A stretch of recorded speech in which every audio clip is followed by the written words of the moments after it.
គឺវានឹង show ទៅជាមួយនឹងផ្ទាំង welcome screen ហើយផ្ទាំងនេះយើងអាច disable បាន show on startup នៅក្នុងនេះក៏វាមិនខុសពីកម្មវិធីផ្សេងបានដែរយើងអាច create new scene ឬក៏យើង open scene ដែលយើងមាននៅក្នុង computer របស់យើង home គឺជាផ្ទាំងដែល Epic Game ឬក៏ Twinmotion provide ឲ្យយើងទៅជាមួយនឹងព័ត៌មាននៃការ update template default ដែលគេ organize សម្រាប់ field មានដូចជា architecture product និង transportation learning គឺជាកន្លែងដែល Twinmotion provide location សម្រាប់យើង start ធ្វើការជាមួយនឹង Twinmotion resource online code ហើយយើងមាន demo scene 2នៅខាងក្រោម material ជាមួយនឹង lake hall retreat យើងអាច download sample របស់ demo scene ហ្នឹងដើម្បីធ្វើការស្វែងយល់ទាក់ទងជាមួយនឹង Twinmotion បានហើយយើងមានពីរអង្គនេះគឺ plugin និង library pack plugin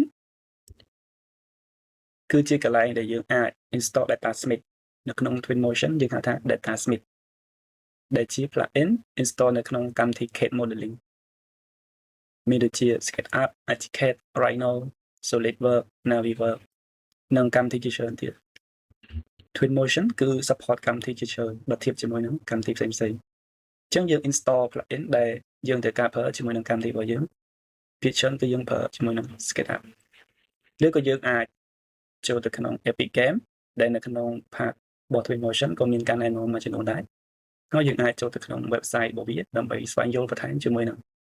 plugin របស់វា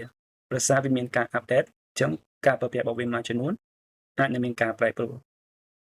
ជាពិសេសទាក់ទងជាមួយនឹងកម្មវិធី 3D Max យើងបើក demo scene មួយដែលយើង download ហើយនៅពេលដែលយើង download មកដំបូងជាមួយនឹង Twinmotion ដែលយើងទើបតែ set up គឺវាមានលក្ខណៈបែបនេះ content របស់វាគឺវា missing asset ដែលយើងឃើញនៅក្នុង demo scene ហ្នឹងយើង click OK ដើម្បីឲ្យ Twinmotion download content របស់វាមកវិញជាងអាចមើលនៅខាងក្រោមនេះបានគឺជា status របស់វា Twinmotion កំពុងតែ download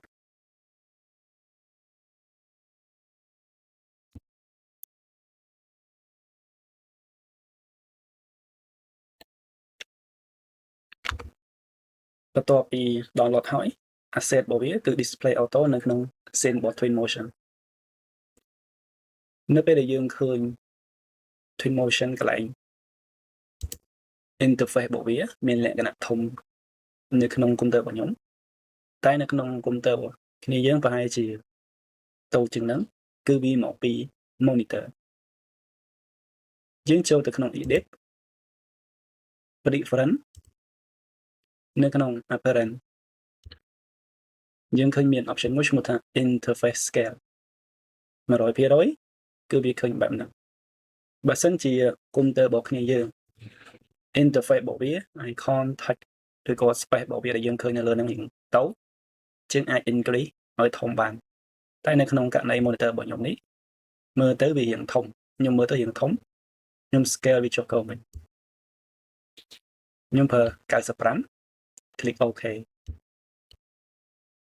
អញ្ចឹង space របស់វា tool របស់វាគឺរួមតូចជាងមុនហើយផ្ទៃធ្វើការយើងមើលឃើញធំជាងមុន user interface របស់ Twinmotion បែងចែកចេញជា3សំខាន់ផ្នែកកណ្ដាលគឺជា viewport ដែលនៅខាងលើនេះទាក់ទងជាមួយនឹង general tool ទូទៅបិទបើក path tracing pick material ជាមួយនឹង transform tool និង Twinmotion tool កន្លែងនេះគ្រាន់តែជា display របស់ navigation viewport ដែលយើង display ការងារឬក៏ទាក់ទងជាមួយនឹង scene organization និងផ្នែកខាងក្រោមគឺជា category មួយដែលវា specific សម្រាប់ import modeling matrix populate media ហើយនឹង export ផ្នែកខាងឆ្វេងនេះគឺជា panel មួយដែលទាក់ទងជាមួយនឹង asset ឬក៏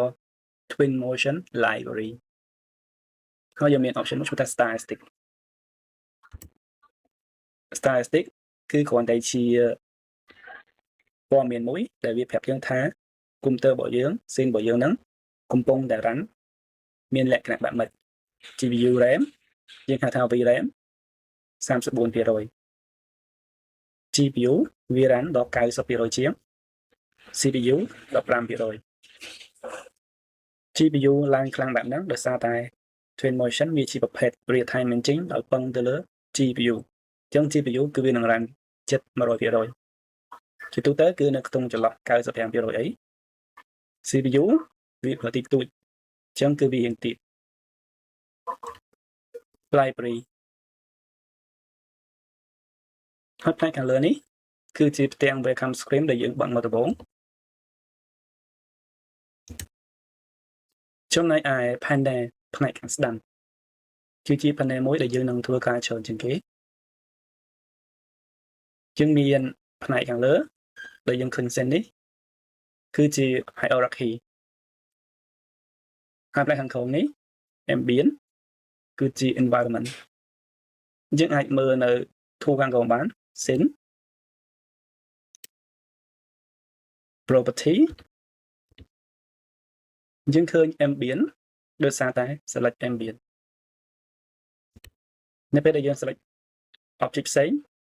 គឺវានឹង display object ផ្សេងដោយវាជាលក្ខណៈ property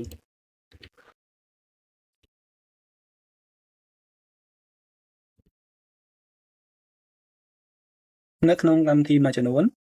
property គេហៅថា inspector របស់នេះតែមួយទេមួយ property មួយទៀត inspector គ្រាន់តែឈ្មោះរបស់វាខុសគ្នាជាទូទៅ scene ហើយនឹង property យើងអាចបើកជាមួយគ្នាបាន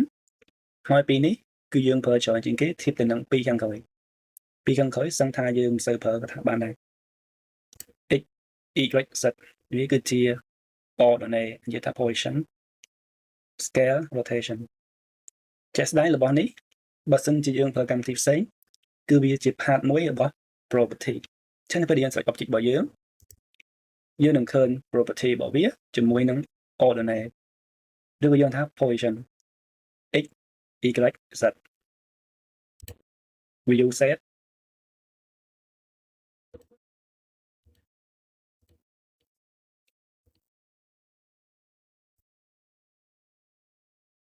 លក្ខខណ្ឌមួយនៅក្នុង Twinmotion